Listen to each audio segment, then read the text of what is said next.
ஞானானந்தமயம் தெய்வம் நிர்மலஸ்படிகாகிருதிம் ஆதாரம் சர்வ வித்யாநாம ஹயக்ரீவம் உபாஸ்மகே. நேயர்கள் அனைவருக்கும் அஸ்ட்ரோ கேஎஸ் ஐயங்காரின் பணிவான நமஸ்காரங்கள். மாத பலன் விஸ்வாவசு வருஷம் சித்திரை மாதம் 14/4/2025 14/5/2025 வரலும் உண்டான பலன்கள். இந்த சித்திரை மாதம் என்பது வருஷத்தின் முதல் நாள், தமிழ் ஆண்டின் முதல் நாள். ஏற்கனவே தமிழ் புத்தாண்டு பலன்கள் தனியாக போட்டிருக்கேன், பாருங்க. இப்போ இந்த புது மாதத்தின், அதாவது சித்திரை மாதத்தின் பலனில் முதல்ல இந்த மாதத்தினுடைய கிரகச்சாரங்கள் என்னென்ன மாற்றங்கள் வருது, அது தவிர இந்த மாதத்தில் வரக்கூடிய, அதாவது கிரகங்களுடைய மாற்றங்கள் என்னென்ன இருக்குது அப்படின்றத பார்ப்போம். அதுக்கப்புறம் இந்த மாதத்தினுடைய பலன்கள் என்னென்னன்றதை பார்ப்போம், ஒரு ராசியாக. அதற்கு பிறகு இந்த மாதத்தில் எந்தெந்த ராசிக்காரர்களுக்கு சந்திராஷ்டமம் வருது, என்னென்ன நாட்கள் அப்படின்றதையும் பார்க்கலாம். முதல்ல இந்த மாதத்தினுடைய கிரகச்சாரங்கள், அதாவது கோள்களின் மாற்றங்கள் என்னென்ன அப்படின்னு பார்ப்போம். சித்திரை மாதம்னு சொன்னோம் என்னன்னா, மேஷத்தில் சூரியன் உச்சம் பெற்று போயிருக்கக்கூடிய காலகட்டம். மேஷத்தில் சூரியன் இருக்கக்கூடிய காலகட்டத்தை சித்திரை மாதம்னு சொல்கிறோம். புது வருஷமும் பிறகுறது. 2ஆம் இடம்னு சொல்லக்கூடிய ரிஷபத்தில் குரு, கடகத்தில் செவ்வாய் நீச்சப்பட்டு போகிறார். அது தவிர கன்னியில் கேது. இந்த மாதத்தில் சனி பகவான் சித்திரை மாதத்தில் கும்பத்தில் ஆட்சி பெற்ற மூல திரிகோண வீட்டில் இருக்கார்.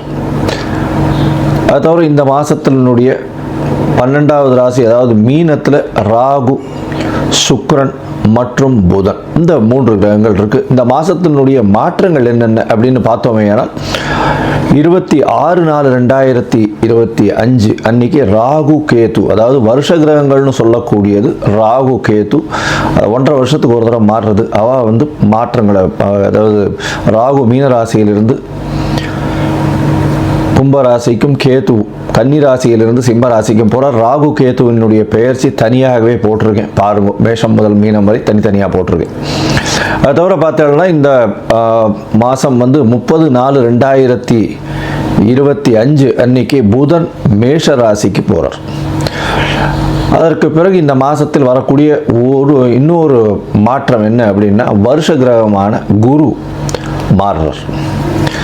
எப்போ அப்படின்னா 11/5/2025 அன்னைக்கு மாறுறார். இது இந்த மாதத்தினுடைய கிரகச்சாரம். இந்த மாதத்தில் வரக்கூடிய விசேஷ நாட்கள் அப்படின்னு பார்த்தாலேயானால் 23/4/2025 அன்னைக்கு வாஸ்துன்னு சொல்லும்பொழுது வாஸ்து புருஷன் கண் விழிக்கும் நேரம் 8:04 9:34 வரலும் 1.5 மணி நேரம் கண்ணு முழுகிறார். அதாவது 90 நிமிஷங்கள் சூரிய உதயத்திலிருந்து இதை கணக்கு பண்ணிக்கணும். அதை தவிர பார்த்தாலேயானால் வாஸ்து கண் விழிக்கும் பொழுது எந்த ஒரு தோஷமும் கிடையாது. அதாவது அந்த காலகட்டத்தில் அடிக்கல் போடுறது, அதாவது மனை சாஸ்திரம் அடிக்கல் போடுறது, அதை தவிர புதுசாக வீடு கட்டுறதுக்கு ஆரம்பிக்கிறது, பெரிய கன்ஸ்ட்ரக்ஷன் போடுறது, பத்திரங்கள் பதிவு பண்ணுறது, இந்த மாதிரியான விஷயங்கள் பண்ணும் பொழுது நல்ல ஒரு ஏற்றங்கள் கிடைக்கும். அதை தவிர வீட்டுக்கு வாசக்கால் வைக்கிறது, இதெல்லாம் வாஸ்து நேரத்தில் பண்ணுவது மிகவும் சால சிறந்தது. வாஸ்து கண் விழிக்கும் நேரத்தை 5 பிரிச்சிருக்காங்க, 18 நிமிஷமாக. 5-18 நிமிஷம். முதலில் வாஸ்து கண் விழித்து காலை கடனை முடிக்கிறார். அதற்கு பிறகு ஸ்நானம் செய்கிறார். அதற்கு பிறகு பூஜை செய்கிறார். அதற்கு பிறகு அதாவது சாப்பாடு, அதாவது அவர் உண்ணக்கூடிய நேரம் 18 நிமிஷம். அதற்கு பிறகு தாம்பூலம் தரிக்கும் நேரம். இந்த உண்ணக்கூடிய நேரத்திலையும் தாம்பூலம் தரிக்கும் நேரமான கடைசி 36 நிமிஷம், அதாவது 8:58 9:34 வரலும் இருக்கக்கூடிய நேரத்தில் செய்யக்கூடிய அனைத்து வேலைகளும், அதாவது கன்ஸ்ட்ரக்ஷனுக்குன்னு அந்த இது எந்த ஒரு சிவில் கன்ஸ்ட்ரக்ஷனாக இருந்தாலும் அது வெற்றியை கொடுக்கும் அப்படின்றது சொல்கிறேன். அதனால் வாஸ்து ரொம்பவும் முக்கியமான விஷயம். சரி, இந்த மாதத்தில் வரக்கூடிய மற்ற விஷயங்கள் என்ன அப்படின்னா, 25/4/2025 ரமண மகரிஷி, திருவண்ணாமலையில் ரமண மகரிஷியினுடைய 75வது ஜெயந்தி. அதற்கு பிறகு 27ஆம் தேதி கள்ளழகர் ஆற்றுல இறங்குறார். 27/4/2025 அன்னைக்கு அமாவாசை வேறு.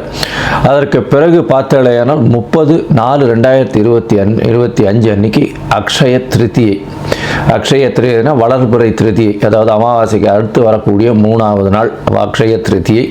இந்த துவரம்பருப்பு அதெல்லாம் வாங்கக்கூடிய நல்ல நாள். பொதுவாகவே தங்கம் வாங்கணும் அப்படின்னு வச்சுருக்காங்க, இப்போ அப்படிலாம் கிடையாது. துவரம்பருப்பு, வெல்லம், அடுத்தது கொஞ்சோண்டு உப்பு வாங்கினாலே வீடு சுபிக்ஷமாக இருக்கும், கவலைப்பட வேண்டாம். அது தவிர பார்த்தோம்னா 4/5/2025 அன்னைக்கு அக்னி நட்சத்திரம் ஆரம்பிக்கிறது. அக்னி நட்சத்திரம்ன்றது உச்சகரமான வெயிலை குறிக்கக்கூடிய கிட்டத்தட்ட ஒரு 28-29 நாள் ஆரம்பிக்கிறது. இது வந்து வைகாசி மாதம் வரலும் தொடர்றதுனால ஆரம்பத்தை மட்டும் சொல்கிறோம். அதை தவிர பார்த்தீங்கன்னா இந்த அக்னி நட்சத்திரத்தின் போது பொதுவாக வீட்டினுடைய சுபகாரியங்களை எடுத்து பண்ணுறதில்லை. அதாவது கல்யாணம், எல்லா விஷயங்களும் சுபகாரியங்களை எடுத்து பண்ணுறது கிடையாது. அதனால் அக்னி நட்சத்திரத்தை தவிர்த்துருவா பொதுவாகவே. அது தவிர 12/5/2025 அன்னைக்கு சித்ரா பௌர்ணமி, பெரிய விசேஷம். சித்ரா பௌர்ணமி அப்படின்னு சொல்லக்கூடியது மதுரை வைகை ஆற்றுல இறங்குறது பெரிய விசேஷமாக சொல்லக்கூடியது. கள்ளழகரும் இறங்குறாரு வைகையில், சித்ரா பௌர்ணமி அன்னைக்கு இறங்குறார். இந்த காலகட்டத்தில் பார்த்தலையானா இந்த சித்திரை மாதம் நல்ல ஒரு ஏற்றமான மாதமாக இருக்குது. இந்த ஏற்றமான மாதத்தில் மாற்றங்கள், அதாவது ஒரு ராசிக்காரர்களுக்கும் மேஷம் முதல் மீனம் வரை என்னென்ன மாற்றங்கள் இருக்குன்றதையும் பார்க்கணும். அதை தவிர பார்த்தலையானால் இந்த மாதத்தில் குருவும் சுக்கிரனும் பரிவர்த்தனை யோகத்தில் இருக்கா. இந்த மாதம் 11/5/2025 வரலும் பார்த்தோம்னா குரு சுக்கிர பரிவர்த்தனை யோகம் பெரிய விசேஷம். சூரியன் உச்சம் பெற்று போயிருக்கார், அதுவும் மிகப்பெரிய விசேஷம். சனி ஆட்சி மூல திரிகோண வீட்டில் இருக்கிறது பெரிய ஏற்றத்தை கொடுக்கக்கூடிய காலகட்டம். அது தவிர வந்து சுக்கிரனும் புதனும் சேர்ந்து, அதாவது சுக்கிரன் உச்சம் பெற்று புதன் நீச்சம் பெற்று இருக்கிறதுனால நீச்ச பங்கம் அடைஞ்சு ராஜயோகத்தை கொடுக்கக்கூடிய காலகட்டமாக இருக்குது. சரி, இது எந்தெந்த ராசிக்காரர்களுக்கு கொடுக்கறது அப்படின்னு மேஷம் முதல் மீனம் வரை பார்க்கலாம். அதற்கு முன்னாடி என்னுடைய மொபைல் நம்பர் ஸ்க்ராலிங்கில் போயின்னு இருக்கும். உங்களுக்கு அஸ்ட்ராலாஜிக்கல் கன்சல்ட் தேவைப்பட்டது ஏனால் நீங்கள் எனக்கு ஃபோன் பண்ணுங்க. உங்களுடைய date, time, place of birth, உங்களுடைய பெயர், தாய் தகப்பனார் பெயர், இதுவரெல்லாம் அனுப்புங்க. என்னுடைய கட்டணம் என்னன்னு சொல்கிறேன், அந்த கட்டணத்தை செலுத்திட்டு அப்பாயின்மெண்ட் எடுத்துக்கோங்க. உங்களுடைய ஜாதகத்தை போட்டு அதில் சந்தி இருக்கான்னு பார்த்து, லக்ன சந்தி, ராசி சந்தி, நட்சத்திர பாத சந்தி, லக்ன பாத சந்தி இதெல்லாம் இருக்கான்றதை பார்க்கணும். பார்த்துட்டு உங்களுடைய இப்போ நடக்கக்கூடிய தசா புக்தி அந்தரம் சூக்ஷ்மம் எப்படி இருக்குது, இப்போ நடக்கக்கூடிய கோச்சாரம் எப்படி இருக்குன்றதை பார்த்துட்டு உங்களுக்கு உண்டான பலன்கள் என்ன அப்படின்றதையும் எளிய பரிகாரங்களும் வந்து சொல்கிறேன் நான். சரி, இந்த மாதம் சித்திரை மாதம் விஸ்வாவசு வருஷம் என்ன ஒரு ஏற்றத்தையும் மாற்றத்தையும் கொடுக்கும் அப்படின்றத ஒரு ராசியாக மேஷம் முதல் மீனம் வரை பார்க்கலாம். ரிஷபம், கிருத்திகை, ரோகிணி, மிருகசீரிஷம் இந்த 3 நட்சத்திரம் 9 பாதங்களை கொண்ட ராசி. ராசியின் அதிபதி அப்படின்னு சொல்லக்கூடியவர் சுக்கிரன். உங்களுடைய ராசிக்கு பார்த்தீங்கன்னால் சுக்கிரன் உச்சம் பெற்று போய் 11ஆம் இடத்துல இருக்கார். நினைத்த விஷயங்கள் நினைத்த நேரத்தில் நினைத்த காலத்தில் நடக்கக்கூடிய காலகட்டமாக அமைய போகிறது. சித்திரை மாதம் வேற வந்தாச்சு. இந்த காலகட்டத்தில் திருமண பாக்கியம் கைகூடக்கூடிய வாய்ப்புகள் மிகவும் அதிகம். இந்த சித்திரை மாதத்தில் பார்த்தீங்கன்னா இந்த மாத கடைசியில் தான் குரு மாறுறார். அதுக்குள்ளேயும் வந்து கண்டிப்பாக திருமண பாக்கியம் ஏற்படும். ஏன்னா ராசிநாதன் பரிவர்த்தனை யோகம் வேறு இருக்குது. 11ஆம் இடத்துல வந்து உச்சம் பெற்று போயிருக்கார்.